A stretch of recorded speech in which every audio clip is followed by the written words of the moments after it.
Hello students, मैं प्रतीक पुरोहित एक बार फिर से स्वागत करता हूं आप सभी का आपके अपने शो आरएएस जंक्शन में। और आरएएस जंक्शन के आज के इस एपिसोड में हम डिस्कस करेंगे ईरान के उस डिफेंस डॉक्ट्राइन को जिसके कारण वह अमेरिका और इजराइल की मिलिट्री को, उनकी फोर्सेस को थका रहा है और ऐसा लग रहा है कि अब ये युद्ध कब समाप्त होगा ये अमेरिका इजराइल नहीं बल्कि ईरान तय करेगा। जी हाँ, इस डिफेंस डॉक्ट्रिन का नाम है मोज़ेक डिफेंस डॉक्ट्रिन। तो आज के इस एपिसोड में हम समझेंगे आखिर ये क्या मोज़ेक डिफेंस डॉक्ट्रिन जो है ईरान का है और उसके साथ साथ इस डॉक्ट्रिन की क्या खास बातें और किस तरीके से ईरान अमेरिका और इजराइल की सेना को थका रहा है और लंबे समय तक वो इस युद्ध को लड़ सकता है। तो कुछ दिनों पहले जब अमेरिका ने ऑपरेशन एपिक फ्यूरी लॉन्च किया 28 फरवरी 2026 को और अमेरिकी सेना ने ईरान पर मिसाइल हमले करने शुरू किए, उसके कुछ दिन बाद ईरान के विदेश मंत्री ने अपने सोशल मीडिया हैंडल पर ये जानकारी दी कि ईरान अपने मोज़ेक डिफेंस डॉक्ट्रिन के तहत लंबे समय तक अमेरिका से और इजराइल से युद्ध करने के लिए तैयार है। आखिर क्या है ये डॉक्ट्रिन और क्या इसके मुख्य बातें हैं, मुख्य प्रावधान है, आइए उसके समझते हैं। तो ईरान की जो आर्मी है जिसका नाम है IRGC, Islamic revolutionary guard corps, उसके जनरल थे मोहम्मद जाफरी। इन्होंने इस स्ट्रेटजी को, इस डॉक्ट्रिन को विकसित किया। ईरान का कहना है कि ईरान ने पिछले 2 दशकों में अमेरिका ने ईरान के आसपास के देशों पर जो हमले किए उनको स्टडी किया, उनका डिटेल में अध्ययन किया और अमेरिका की सेना को पूरा उन्होंने पढ़ा और इसी के आधार पर उन्होंने अपना ये डॉक्ट्रिन तैयार किया है। दरअसल 1980 के दशक में ईरान और इजराइल के बीच जो युद्ध हुए, इराक के बीच जो युद्ध हुए, उसके बाद लेबनान पर जो इजरायली सेना ने हमले किए और उसके बाद अमेरिका ने जो इराक पर हमले किए 2002-3 के आसपास, ये आप देख सकते हैं। ये इन सभी हमलों को, इस डॉक्ट्रिन के लिए इराक पर हमला सद्दाम हुसैन, अमेरिका ने जो इराक पर हमला कर सद्दाम हुसैन को फांसी पर लटकाया था, ये आप देख सकते हैं। लेबनान पर हमला किया जा रहा है जो इजरायली सेना ने किया है। लेबनान जिसकी राजधानी बेरूट है और बेरूट को किसी समय में जो है वो पश्चिमी एशिया या मिडल ईस्ट का पेरिस कहा जाता था, आज की तारीख में वो पूरी तरीके से क्षतिग्रस्त है। यहाँ पे आप देख सकते हैं, यहाँ पे जो हमले किए गए इजराइल के द्वारा, किस तरीके से अपने आसपास के क्षेत्रों में जो भी अटैक्स हुए हैं, जो भी हमले हुए हैं, ईरान का कहना है उन्होंने उसको बहुत डिटेल में पढ़ा और उसी के आधार पर इन्होंने अपना डिफेंस डॉक्ट्रिन शुरू किया जिसका नाम है मोज़ेक डिफेंस डॉक्ट्रिन। क्या है मोज़ेक डिफेंस डॉक्ट्रिन? तो मोज़ेक डिफेंस डॉक्ट्रिन जो बेसिकली ईरान की सेना है उसके द्वारा लंबे समय तक अमेरिका जैसी सुपर पावर्स, जिनको ईरान डायरेक्ट अगर वॉर हो, कन्वेंशनल परंपरागत युद्ध हो, उसमें नहीं हरा सकता, उनको एक तरीके से थका के हराने का प्लान है या योजना है। इसमें ईरान के द्वारा क्या किया गया, अपने पूरे के पूरे देश के कमांड एंड कंट्रोल सेंटर को 31 अलग अलग यूनिट्स में 31 इकाइयों में बांटा गया है, जिसको अपन बोल सकते हैं कि अपने कमांड एंड कंट्रोल का विकेंद्रीकरण या डिसेंट्रलाइजेशन किया गया ईरान द्वारा। इसका उद्देश्य यह है कि अगर कोई भी देश, अमेरिका या इजराइल जैसे देश, ईरान के लीडरशिप को अटैक करे तो और बड़े नेता अगर मर भी जाएं, जैसा कि अभी हुआ भी है, तो ऐसी स्थिति में ईरान में नेतृत्व की कंटिन्यूटी रहे, निरंतरता रहे। 31 कमांड एंड कंट्रोल जो सेंटर बनाए गए हैं, जो ईरान देश के अलग अलग हिस्सों में फैले हुए हैं, स्थापित हैं, वो वहां की इकाइयों के जो लीडर्स हैं वो स्वतंत्र रूप से खुद के जो है विवेक के आधार पर निर्णय लेते हैं और विरोधी देशों पर हमले करते हैं। उनमें किसी भी तरीके का लीडरशिप का अभाव नहीं रहता है। अगर किसी इकाई का लीडर मारा जाए तो ऑटोमेटिकली अगला लीडर आ जाता है।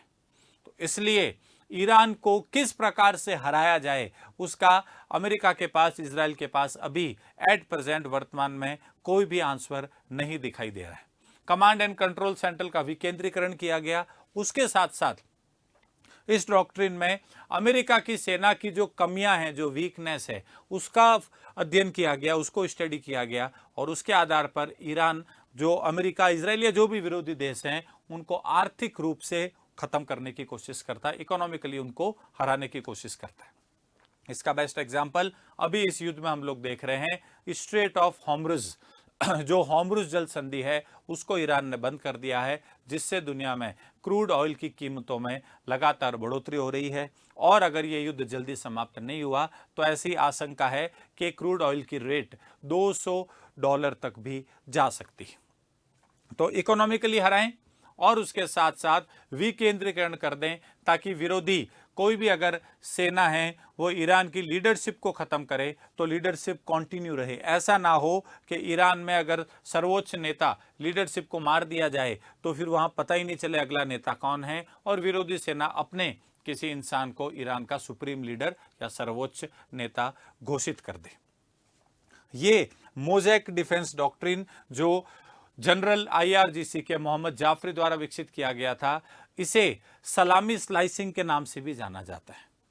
इसको सलामी स्लाइसिंग भी कहते हैं और ये लंबे समय तक युद्ध को खींचे रखने का एक डॉक्ट्रिन है। ईरान को जो है वो एट्रिशन मतलब थकाना, तो ईरान विरोधी देशों की सेनाओं को थकाकर युद्ध समाप्त करने के लिए मजबूर कर देता है। लंबे समय तक युद्ध को ईरान लंबा खींच सकता है। ईरान का ऐसा कहना है, अगर हमारे किसी एक कमांड कंट्रोल सेंटर पे हमला हो भी गया तो दूसरे कमांड कंट्रोल सेंटर से ऑटोमेटिकली बिना किसी शीर्ष नेतृत्व के गाइड किए ही हमले होने शुरू हो जाएंगे। इसलिए अमेरिका इजराइल की सेनाओं को अभी वर्तमान में पता ही नहीं चल रहा है कि आखिर ईरान में किस पर हमला किया जाए और हमला करने के बाद बातचीत किससे की जाए, क्योंकि कोई एक नेता ही नहीं, इतने सारे 31 कमांड एंड कंट्रोल है, हर जगह के अलग लीडर है और वो स्वतंत्र रूप से अपने विवेक के आधार पर ही क्या कर रहे हैं, कार्य कर रहे हैं। एक्चुअल में ये आप देख सकते हैं जो मोज़ेक डिफेंस डॉक्ट्रिन है, इसमें बहुत इंपॉर्टेंट रोल प्ले मिसाइल्स के साथ साथ ये ड्रोन कर रहे हैं। और ये जो ड्रोन हैं, इन ड्रोन्स का नाम आपने पहले भी सुना होगा। इन ड्रोन्स को कहा जाता है शाहिद ड्रोन्स। ये जो शहीद ड्रोन्स हैं, इसके दो वेरिएंट है, शहीद 136 और शहीद 131। ये क्या है, ये लो कॉस्ट, बहुत ही कम लागत के ड्रोन हैं और ये क्योंकि इनकी लागत कम है तो ये बहुत सारी संख्या में ईरान विरोधी देशों पर इनसे हमला करता है। इनको मारने के लिए विरोधी देश जिस मिसाइल को छोड़ते हैं वो इनकी तुलना में बहुत ज़्यादा महंगी है। तो ये भी इकोनॉमिकली, आर्थिक रूप से विरोधी देशों की सेनाओं को खत्म करने का या विरोधी देशों को आर्थिक रूप से कमजोर करने का ईरान का सबसे प्रमुख हथियार है। आप देख सकते हैं शाहिद 136 और उसके बाद शाहिद 131। ईरान अपने जो सहयोगी संगठन है, चाहे वो हमस हो, चाहे वो हिजबुल्लाह हो, चाहे वो हौती हो, इन सब के माध्यम से अपने विरोधी देशों पर हमले करवाता है। लो कॉस्ट ड्रोन से हमले करवाता है जिनकी रेंज शाहिद 136 की 2000 किलोमीटर है और वहीं 131 की 900 किलोमीटर है। इनकी लागत लगभग 20,000 से $50,000 के बीच ही है, जो मिसाइल्स की तुलना में बेहद कम है। तो ये है ईरान का डॉक्ट्रिन, डिफेंस डॉक्ट्रिन, जिसका नाम है मोज़ेक डिफेंस डॉक्ट्रिन। और इस डॉक्ट्रिन ने अमेरिका के शॉक एंड एव डॉक्ट्रिन को फिलहाल के लिए ऐसा लगता है कि ओवरटेक कर लिया है और ईरान अब ये तय करेगा कि युद्ध समाप्त हो तो कब हो और समाप्त नहीं हो तो कितना लंबा खींच सकता है। स्टूडेंट्स, खबर जंक्शन के पिछले एपिसोड में थिंक एंड कमेंट का मेरा आपका प्रश्न था कि राजस्थान की जल स्वावलंबन योजनाओं के मुख्य बिंदु बताइए। सबसे अच्छा आंसर मनोज गोदारा जी ने दिया। इन्होंने लिखा है लक्ष्य 5 लाख जल संरचना का निर्माण करना है, बजट लगभग 11,000 करोड़ का निवेश है, जन भागीदारी में CSR और उसके साथ साथ कम्युनिटी और कन्वर्जेंस के आधार से जन भागीदारी सुनिश्चित की जाएगी। इसका उद्देश्य भू स्तर यानी कि ग्राउंड वाटर को बढ़ाना है और तकनीकी विकास करना है। तो बहुत अच्छा आंसर दिया है मनोज गोदारा जी ने। आज के हमारे इस एपिसोड पर आधारित मेरा think and comment food for thought का प्रश्न है, ईरान और इजराइल और USA के युद्ध में भारत की क्या भूमिका होनी चाहिए?